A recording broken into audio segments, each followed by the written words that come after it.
ठीक से लिस्ट देखकर मृत्युलोक से मनुष्यों को लाइएगा। पिछली बार की तरह गड़बड़ मत कर दीजिएगा। गड़बड़ हमसे नहीं, आपसे भी तो हुई थी।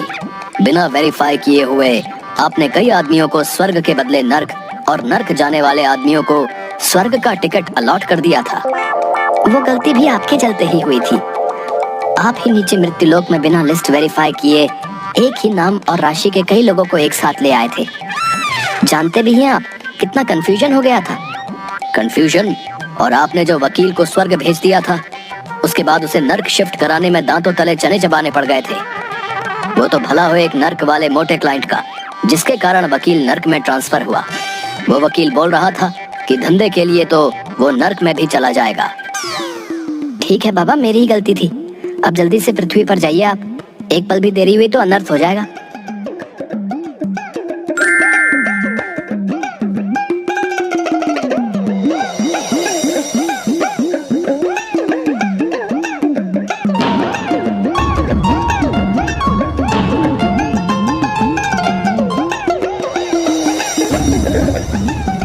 बेटा महेश, ये कवि तो अभी कविता सुना रहा है, लेकिन इसकी अभी अकाल मृत्यु है।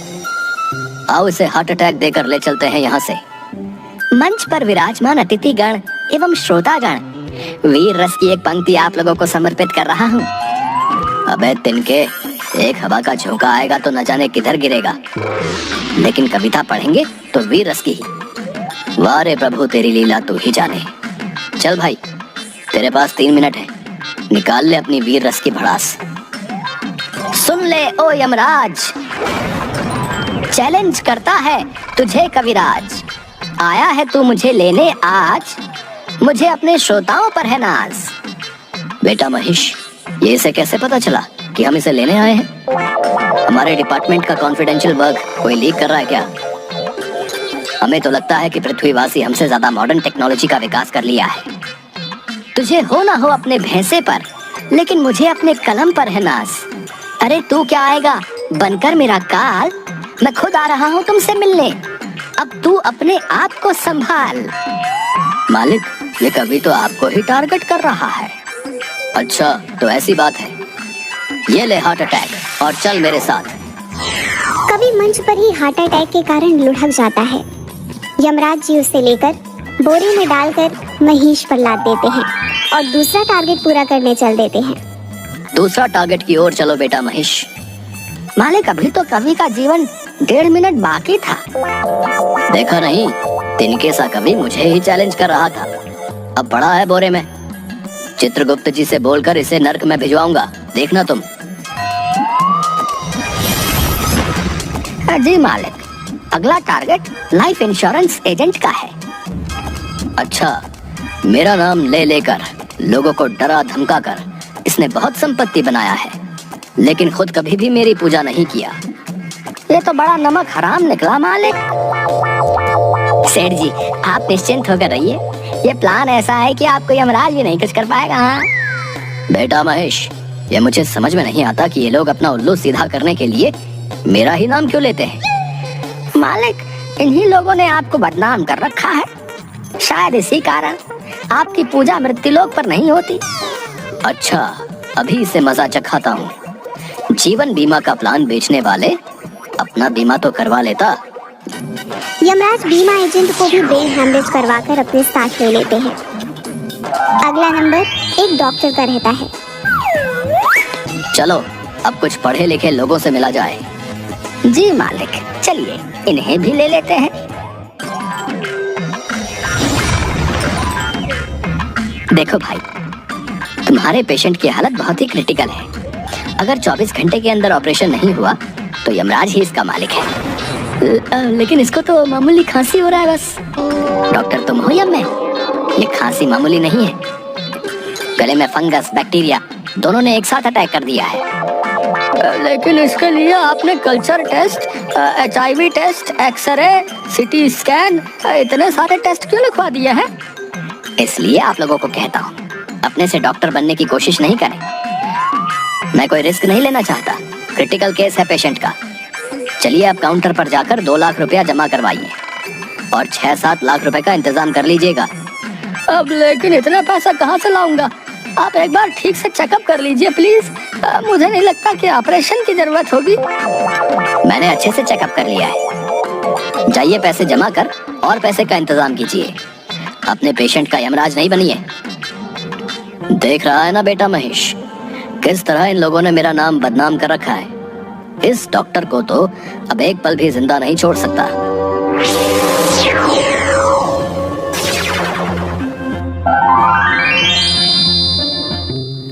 अब थक गया हूँ मालिक। लास्ट शमशान से तांत्रिक को लेकर हम यमलोक चल देंगे। इस मुर्दे को मैं आज यमराज से छीन कर लाऊंगा। बक्कड़ चक्कड़ चामुंडा, ये लाश अभी तू खड़ा हो जा। गिद्ध चील कौवा और बाज, खदेड़ा जाएगा यहाँ से यमराज। अच्छा बेटा, मुझसे तो अच्छे अच्छे तांत्रिक भागते हैं और तुम हम ही को खदेड़ रहे हो। चल बेटा महेश, तेरा आज का कोटा पूरा हुआ।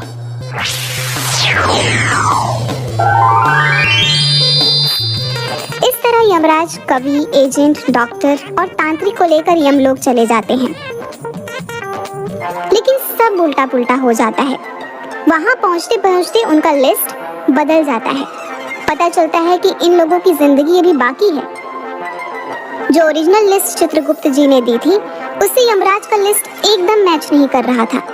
किसी तरह इसकी जानकारी उन चारों को लगती है, तो चारों स्वर्ग और नर्क के गेट के पास आंदोलन करने लगते हैं। कौन है वो मक्कार? अविलंब करो उसको गिरफ्तार। ज्योति से ज्योति जला देंगे, मारने वाले को मिट्टी में मिला देंगे। ओ कवि भाई, तुम्हें मल्टीविटामिन की जरूरत है, नहीं तो वेटिंग लिस्ट से निकल। यहाँ का कंफर्म लिस्ट में आ जाएगा। देख भाई कवि, तुमसे या जमाने से तेरी हालत छिपी नहीं है। हो सकता है हवा का एक झोंका तेरा अंतिम यात्रा का प्रबंध कर दे। इसलिए मैं तो कहता हूँ कि एक अच्छी पॉलिसी हमसे ले लो।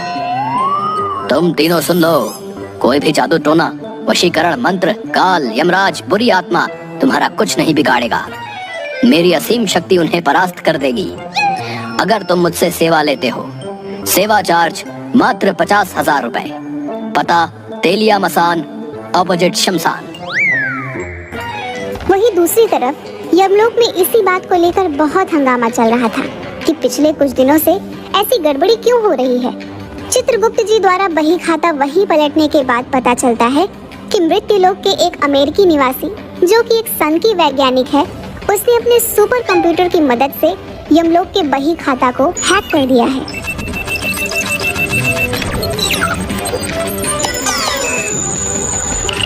ओह, अब क्या होगा? देखता हूँ क्या हो सकता है। इन चारों को यमलोक लाए कितनी देर हुई है? 3 मिनट। पहले बिना समय गवाए इन चारों को मृत्युलोक छोड़कर आइए। अगर किसी ने अंतिम संस्कार कर दिया तो अनर्थ हो जाएगा। यमराज तुरंत उन चारों को लेकर महेश पर लाद कर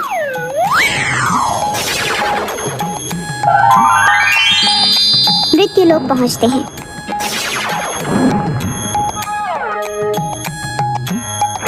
और उन सभी को उनके शरीर में वापस भेज देते हैं। उनके परिजन, जो उस समय रो रहे थे, विलाप कर रहे थे, उन्हें वह जिंदा पाकर बहुत खुश होते हैं। यमराज वापस यमलोक पहुंचकर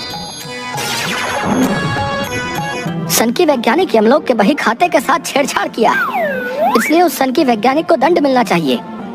हम चाहें तो अभी के अभी उस सन की वैज्ञानिक और उसके टेक्नोलॉजी को नष्ट कर दें, लेकिन हमारा हाथ भी सिस्टम से बंधा है। उस सन की वैज्ञानिक को मजा चखाने के लिए आपको पृथ्वीलोक पर जाना होगा। यही ठीक रहेगा। मैं अभी ही अपने महेश को लेकर निकलता हूँ पृथ्वीलोक के लिए। रुकिए, ये नक्शा ले लीजिए ताकि उस वैज्ञानिक को खोजने में आसानी हो। उसका सारा बायोडेटा लिखा हुआ है इसमें। यमराज और महेश दोनों अपना अपना गेटअप चेंज कर लेते हैं। यमराज जी अपना नाम यम्मू और महेश अपना नाम भैंसू रख लेता है।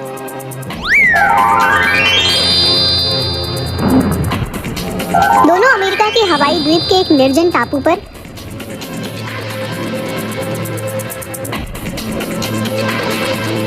वैज्ञानिक को सबक सिखाने के लिए पहुंचते हैं। सिक्योरिटी से बच बचाकर दोनों वैज्ञानिक के लैब के पास पहुंचते हैं। तभी एक गार्ड उन्हें देख लेता है। यह कौन है वहाँ? अंदर कैसे आ गए? सिक्योरिटी! हाय भैया, कैसे हो? अरे अरे अरे भाई, तुम भी इंडियन हो का? हाँ भाई, हम हैं यम्मू और यह है महेश। वैसे तुम भारत में कहाँ से हो गार्ड भाई? अरे हम तो बिहार से हैं। वैसे तुम लोग कहाँ से हो भाई? ये तो गजब होई गवा, हम सब भी बिहार से हैं। अरे ला मर्दे, तनी खैनी खिला। बहुत दिन हो गईल आपन बिहारी खैनी खायल। अमेरिका में बिहारी जैसन खैनी कहाँ मिलेला? यहाँ के वर्जीनिया खैनी और सिगार में उदम नहीं खे। ये बात तो 100% सही बोला रहा कि इहवा के खैनी में उहवा जैसन मजा ना बा। इला काल ही एगो चाचा से मंगाई ले बानी। इला हमार खैनी खा के देख, मर्दे खांटी बिहारी खैनी बा।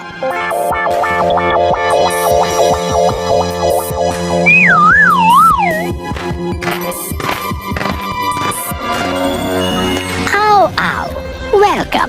तुम दोनों की एक्टिविटी मैं अपने सुपर स्मार्ट कंप्यूटर पर मेन गेट से ही देख रहा हूँ। जिस तरह से तुम दोनों ने मेरे सिक्योरिटी और गार्ड्स को चकमा दिया है, मैं तुमसे मिलने को और बेचैन हो गया था।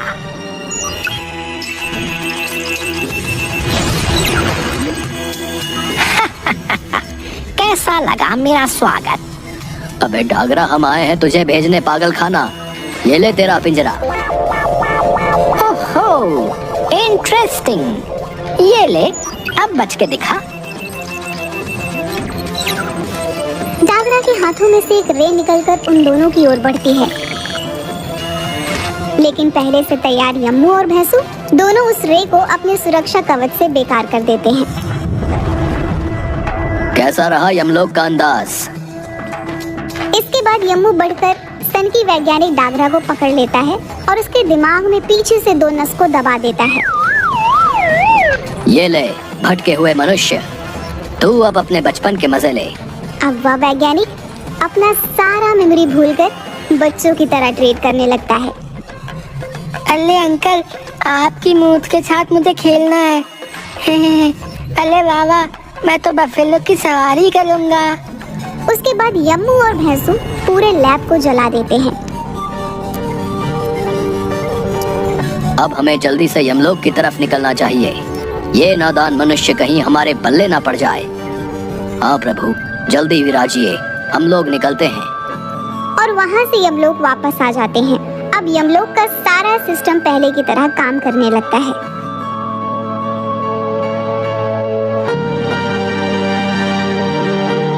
क्यों चित्रगुप्त जी, मानते हो ना कि यम है हम? सब कुछ नॉर्मल करके सिस्टम सही कर दिया। जी प्रभु, तभी तो आप यमलोक के कर्ता धर्ता हो। आपकी जय हो।